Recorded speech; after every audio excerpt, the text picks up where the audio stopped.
Hello students, आज के questions में हम एक्सरसाइज 3.6 का क्वेश्चन नंबर 1 जिसमें 8 पार्ट थे और लगभग मैंने आपको सभी पार्ट करा दिए हैं। 1 या 2 क्वेश्चन आपके होमवर्क के लिए दिए थे जो वो भी हो चुके होंगे। तो इन क्वेश्चंस की विशेषता ये थी कि जब आपको स्पेशली लीनियर इक्वेशन नहीं आती और उसको लीनियर इक्वेशन बनाना होता है तो पहले आपको इन दोनों को रेखिक समीकरण यानी कि लीनियर इक्वेशन बनानी होगी और उसके बाद में आपको इनको सॉल्व करना रहता है। तो लीनियर इक्वेशन कैसे बनाया जाता है, पिछले क्वेश्चन से आपको काफ़ी कुछ प्रैक्टिस हो गया होगा। मैंने आपको कहा था कि ये अभी लीनियर इक्वेशन नहीं है। क्यों? क्योंकि अपान में x है, मीन्स x की घात 1 नहीं है बल्कि -1 है, या कम से कम x नीचे नहीं आना चाहिए। मीन्स अपने आप में ये इस स्टैंडर्ड फॉर्म में जब कोई इक्वेशन होता है ax plus by plus c equals to 0, तब ये आपका रेखिक समीकरण कहलाता है। तो हमें पहला काम तो ये करना रहता है कि इन इक्वेशंस को लीनियर यानी कि रेखीय युग्म में बदलना है और उसके बाद में इनको सॉल्व करना रहता है। उसके बाद आप चाहें जिस मेथड से इसको सॉल्व कर सकते हैं, अलजेब्रा मेथड से भी यानी कि बीजगणितीय 3 मेथड से आपके पास, चाहे आप प्रतिस्थापन विधि से करें, विलोपन विधि से करें या वज्रगुणन विधि से करें। मीन्स आप सब्स्टिट्यूशन मेथड से कर सकते हैं, एलिमिनेशन मेथड से कर सकते हैं और क्रॉस मल्टीप्लिकेशन मेथड से भी सॉल्व कर सकते हैं, ठीक है। बट आपको पहले लीनियर में इसको चेंज करना आवश्यक है। तो इसको हम लीनियर में कैसे चेंज करते हैं आपको पिछले क्लासेस से पता चल गया होगा कि कैसे करते हैं। जैसे इसमें हम ये देखते हैं कि दोनों इक्वेशंस में कोई न एक पार्ट जो रहता है वो निश्चित रूप से कॉमन रहता है। जैसे ये देख रहे हैं आप x plus y, x minus y, x minus y. तो यहाँ पर ये आपको आइडिया मिल जाता है कि क्या पुट करेंगे। यानी अगर फर्स्ट पार्ट लेते हैं तो इसमें आपको क्या पुट करना चाहिए। मैंने आपको कल भी बताया था कि 10 इंटू 1/x प्लस वाई लिखा हुआ है। ये वास्तव में जो है ये 10 इंटू 1/x प्लस वाई है। इसी प्रकार से ये 2 इंटू 1/x माइनस वाई लिखा हुआ है, ठीक है, और इक्वल्स टू 4। अब हम इसी प्रकार से इसमें भी देख सकते हैं कि 15 के साथ में क्या है, 1/x प्लस वाई है, और इसी प्रकार से -5 के साथ में 1/x माइनस वाई लिखा हुआ है। इस प्रकार से हम देख रहे हैं कि 1/x प्लस वाई वाला और 1/x माइनस वाई वाला पार्ट आपका कॉमन है दोनों इक्वेशन में। इसलिए हम क्या पुट करेंगे, हम पुट करेंगे 1/x plus y equals to m, और इसी प्रकार से 1/x minus y equals to n। अगर ये पुट करते हैं तो ये पूरा पार्ट आपका चेंज होकर के ऐसा बनने जा रहा है 10 into m plus 2 into n equals to हो जाएगा 4। ये आपकी इक्वेशन 1 बन गई। ये इक्वेशन 1 बनाने के पहले एक और बात आपको कही गई थी, हर बात जो हमारे अनुभव के आधार पे आपको बताई जाती है उसको ध्यान से सुनना चाहिए, ठीक है।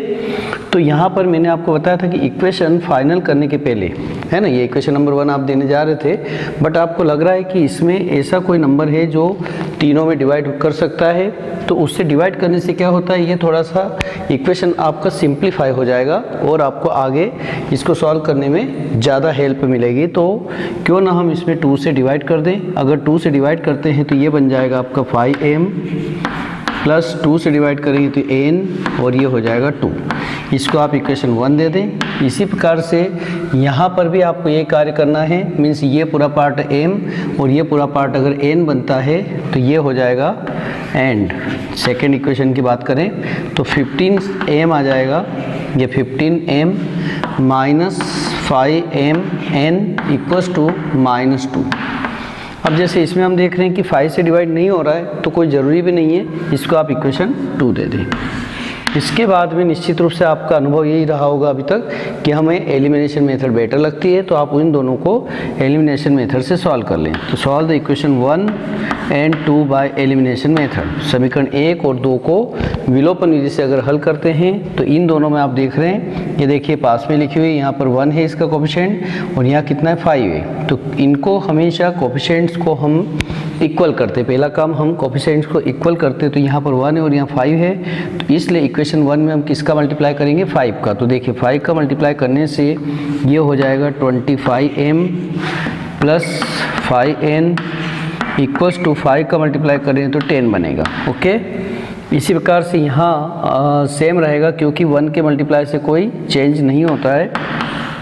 15m -5n equals to -2। Okay, आपको एलिमिनेशन मेथड में क्या करना रहता है, दोनों के कोफिशिएंट्स, दोनों से मतलब जिसको आप विलोपित कर रहे हैं, जिसको एलिमिनेट कर रहे हैं, उनके कोफिशिएंट्स भी इक्वल होना चाहिए और साथ में उनको काटने के पहले, कैंसिल करने के पहले उनके जो साइन रहते हैं वो अपोजिट हैं तो बाय एडिंग, और अगर वो अपोजिट नहीं है, सेम है, तो बाय सब्ट्रैक्शन। सब्ट्रैक्शन करने से क्या होता है, नीचे वाली इक्वेशन के साइन चेंज हो जाते हैं। जैसे अभी फिलहाल दोनों अपोजिट हैं, कोई प्रॉब्लम नहीं, इसलिए यहाँ पे लिखेंगे हम बाय एडिंग। अगर एडिंग करते हैं तो ये दोनों ऐड हो जाएंगे, ये कैंसिल हो जाएंगे। 40m equals to 10 - 2। बहुत सारे बच्चे देखिए यहाँ भी मिस्टेक करते हैं, वो समझ रहे हैं कि भाई एडिंग किया है मीन्स इन दोनों को ऐड ही करना है। एडिंग किया है मीन्स आपने साइन चेंज नहीं किए हैं। अब यहाँ पर एक प्लस और एक माइनस है, तो जब एक प्लस और एक माइनस होता है तो कभी ऐड नहीं होता, सब्ट्रैक्शन ही होता है, मीन्स ये 8 ही आएगा। ठीक है, और बड़ा नंबर क्या है, प्लस का, इसलिए प्लस का ही साइन आएगा। मीन्स m का वैल्यू हो गया आपका 8/40, यानी इसको कैंसिल करोगे 1 टाइम, ये 5 टाइम, इसलिए m का वैल्यू हो गया 1/5। ठीक है, m के वैल्यू आने के बाद में आप किसी भी एक वेरिएबल का वैल्यू आने के बाद किसी भी इक्वेशन में वैल्यू पुट कर सकते हैं। यानी m का मान समीकरण 1 में रख देते हैं अगर, तो putting the value of m in equation 1 then we get, देखिए आप समीकरण 1 में m का मान रखने पर, अगर m का मान रखते हैं तो देखिए क्या होगा, 5 × m की जगह 1/5 है, प्लस n इक्वल्स टू 2। 5 से 5 कैंसिल हो गया, 1 बचा है, इसलिए n का वैल्यू हो गया 1, उधर जाएगा 2 - 1, यानी कि n का वैल्यू हो गया 1। ये आपके आंसर नहीं आए अभी, m और n के वैल्यू आए, जबकि हमारा क्वेश्चन किस में था, x और y में। तो वापस आपको इन क्वेश्चंस में फिर से जहाँ से पुट किया था वहीं जाना पड़ता है। तो फिर से देखिए डबल क्वेश्चन है, जनरली ऐसा क्वेश्चन एग्जाम में कम आता है क्योंकि थोड़ा सा ज़्यादा टाइम लेता है और बच्चों के लिए थोड़ा सा मार्क्स डिस्ट्रीब्यूशन के हिसाब से डबल काम हो जाता है। फिर भी आप करिए इसको, बड़े कॉन्फिडेंस के साथ आपको आ चुका होगा। अब अगर मैं m का वैल्यू देखिए 1/5 रखता हूँ, तो यहाँ फिर लिखना आपको कि but 1/x + y equals to है आपका m, और m की जगह कितना 1/5। ठीक है, क्रॉस मल्टीप्लाई करेंगे, एक इक्वेशन बन जाएगा x + y इक्वल्स टू 5। इसको दे दीजिए आप इक्वेशन नंबर 3। एंड n का वैल्यू भी आ चुका है 1, तो n के वैल्यू को यहाँ पुट कर देते हैं। 1/x - y equals to n का वैल्यू 1। इसमें भी क्रॉस मल्टीप्लाई करेंगे तो ये बनेगा आपका x - y इक्वल्स टू 1। इसको दे दीजिए इक्वेशन नंबर 4। 3 और 4 को अगर यूज़ करते हैं और इसको फिर से देखिए, अब ये सिंपल इक्वेशन में बन चुकी है। ठीक है, मतलब आपको 2 बार एलिमिनेशन मेथड का यूज़ करना पड़ा इस क्वेश्चन में। तो फिर से हम इक्वेशन 3 और 4 को सॉल्व करते बाय एलिमिनेशन यानी विलोपन विधि से। तो x + y इक्वल्स टू था 5 और x - y का वैल्यू था 1। इन दोनों को y से y कैंसिल हो रहा है यहाँ भी, तो बाय एडिंग जोड़ने पर जोड़ेंगे तो ये x से x जुड़ जाएगा, मीन्स 2x हो जाएगा, ये कैंसिल होगा और ये बनेगा आपका 6। यानी x का वैल्यू हो गया आपका 6/2, आंसर हो गया आपका 3। x का जैसी वैल्यू आता है इसको आप किसी भी इक्वेशन 3 या 4 में रख सकते हैं। अगर मैं x का वैल्यू यहाँ रखता हूँ 3, तो 3 अगर यहाँ रखते हैं तो 3 उस उधर शिफ्ट होगा, तो ये हो जाएगा 5 - 3, दैट इज़ y का वैल्यू हो जाएगा 2। ओके, यानी समीकरण 3 में किसका मान रखा, x का, तो x और y की वैल्यू प्राप्त हो गए। क्वेश्चन आपका xy में ही था और आंसर भी आपके xy के प्राप्त हो गए। यानी ये क्वेश्चन एक बहुत अच्छा क्वेश्चन है। देखिए ना, आप कोई परेशानी वाली बात नहीं है, आपको प्रैक्टिस हो गया कि ये पूरा पार्ट mn में इक्वेशन बन गया, उसके बाद में आपने एलिमिनेशन मेथड से सॉल्व कर लिया। अगेन mn के वैल्यू को जहाँ से आपने पुट किया था वहीं पुट किया, तो फिर से 2 इक्वेशंस आपको लीनियर फॉर्म में आई, उनको फिर से एलिमिनेशन मेथड से सॉल्व कर लिया।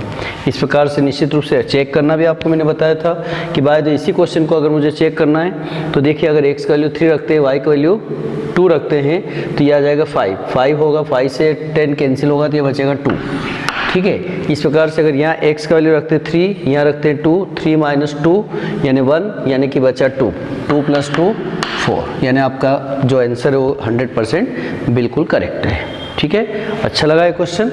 निश्चित रूप से अच्छा लगा होगा। अब मान लीजिए नेक्स्ट क्वेश्चन है, तो ये निश्चित रूप से आप कर सकते हैं। देखिए इसमें भी मैंने आपको आत्मविश्वास बढ़ गया होगा आपका, निश्चित रूप से कॉन्फिडेंस लेवल बहुत अच्छा हो गया होगा कि भाई हम ऐसे क्वेश्चंस को निश्चित रूप से कर पाएंगे। 8 पार्ट थे, काफ़ी कुछ मैंने बता दिया और बाकी की प्रोसेस भी बता दिया। अब जैसे इसमें हम देख रहे हैं ये पार्ट आपका पूरा सेम है, इसमें भी ये पार्ट सेम है, तो इसी को आप m बोलेंगे, यानी 1/3x + y = m, और 1/3x - y को लेंगे n। उसको उसके बाद में यहाँ तक आने के बाद 2 एलिमिनेशन, 2 रैखिक समीकरण यानी कि आपको 2 लीनियर इक्वेशन बन जाएगी, उसको एलिमिनेशन मेथड से सॉल्व करके mn बनाएंगे। ठीक है, तो ये आपके होमवर्क के लिए दे रहा हूँ मैं, निश्चित रूप से आप करेंगे। उसके बाद में क्वेश्चन नंबर 1 था। अब आपके क्वेश्चन नंबर 2 में 3 पार्ट है और बड़े चैलेंजिंग क्वेश्चन है वो, जो कि आपको अगले वीडियो में मैं करवाने वाला हूँ। वो भी कभी कभी एग्ज़ाम में आ जाते हैं और बच्चे बहुत कम कर पाते हैं, तो निश्चित रूप से आप करेंगे। Okay, thank you.